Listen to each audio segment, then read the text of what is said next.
Good morning mga kaparo.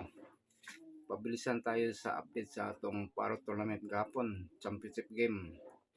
Contra Strikers versus Jaguar.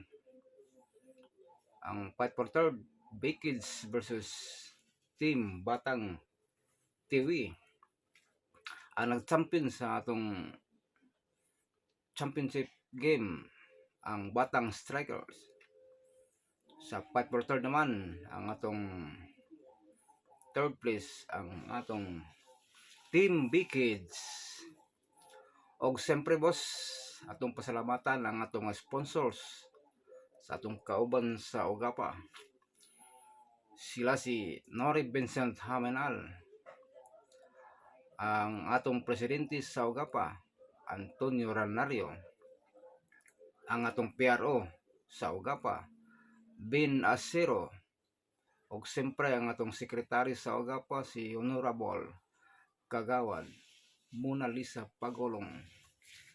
Kani si Kagawad Mona Lisa, grabe kuan siya, daghay effort nga gihimo ni natong gipagayon na para tournament sa under 12. Og siyempre nga atong kagawad sa lungsod, si Honorable Antonio Baha.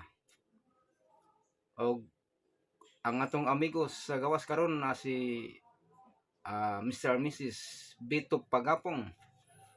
Gaw, daghang salamat sa imong suporta sa atong gipahigayon na paliga.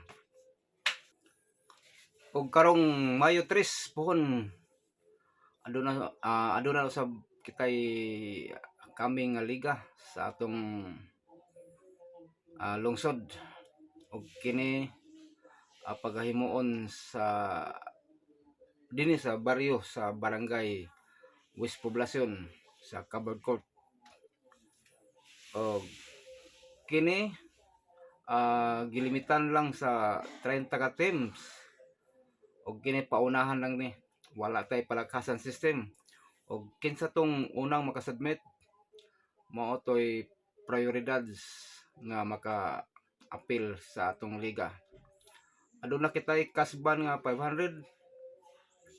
Og kini mauli lang kung walay default nga mahitabo sa atong paliga o sa inyong mga dula.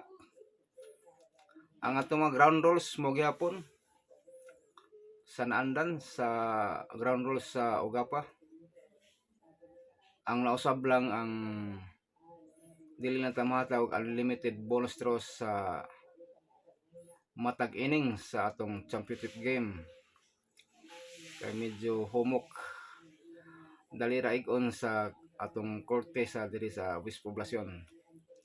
Og pwede mo mo-update sa atong liga, duula lang si presidente na to, si Antonio Ranario, para sa mga dugang na impormasyon sa maong liga. Og daghang salamat mga kaparo. God bless.